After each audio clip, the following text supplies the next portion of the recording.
Oke, sekarang sini saya akan menjelaskan sedikit tentang otonomi daerah. Otonomi daerah adalah kewenangan yang memberikan kepada daerah untuk mengatur dan mengurus urusan pemerintahan sendiri sesuai peraturan yang berlaku. Tujuannya mungkin adalah meningkatkan kesejahteraan masyarakat serta kualitas pelayanan publik.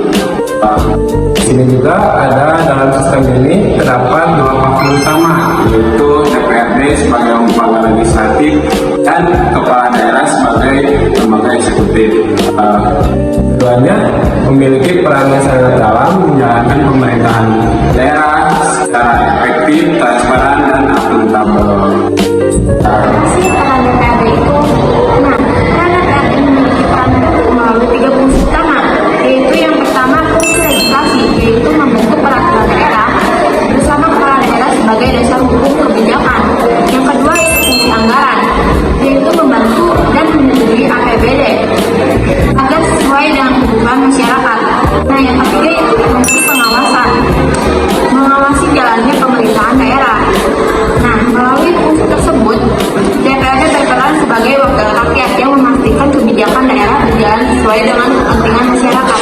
Jadi peran kepala daerah itu apa aja sih? Daerah berperan sebagai pelaksana pemerintahan di daerah. Tujuannya meliputi menjalankan kebijakan, menyusun dan mengajukan APBD, melaksanakan pembangunan, serta memberikan pelayanan publik bagi masyarakat. Selain itu, kepala daerah juga menentukan arah pembangunan daerah melalui kebijakan strategis yang dibuat. Otonomi daerah sangat bergantung pada kemampuan dan integritas kepala daerah dalam mengelola potensi daerah secara optimal.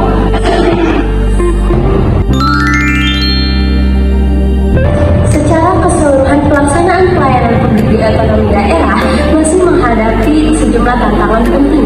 Beberapa di antaranya meliputi adanya ketimpangan antar daerah, perbedaan kualitas sumber daya manusia, pengelolaan anggaran yang belum maksimal, serta lemahnya pengawasan. Nah, akibat dari berbagai kendala tersebut, pelayanan yang diterima masyarakat masih belum merata dan belum mencapai kualitas yang optimal. Untuk mengatasi berbagai kendala tersebut, diperlukan yang namanya solusi. Yang pertama, meningkatkan transparansi dan akuntabilitas di pengelolaan anggaran di daerah. Kedua, memperkuat fungsi pengawasan DPRD agar lebih efektif dan independen. Yang ketiga, meningkatkan kualitas kepemimpinan kepala daerah melalui profesionalisme dan integritas. Yang terakhir, mendorong partisipasi masyarakat dalam proses pengambilan kebijakan agar lebih demokratis. Dan kepala daerah memiliki peran yang saling melengkapi dalam pelaksanaan otonomi daerah. DPRD berfungsi sebagai pengawas dan wakil rakyat, sedangkan kepala daerah sebagai pelaksana kebijakan. Kerjasama yang baik antara keduanya sangat penting diperlukan untuk menciptakan pemerintahan daerah yang efektif. Dengan adanya transparansi, akuntabilitas, dan partisipasi masyarakat, otonomi daerah dapat berjalan lebih optimal dan bermanfaat bagi masyarakat.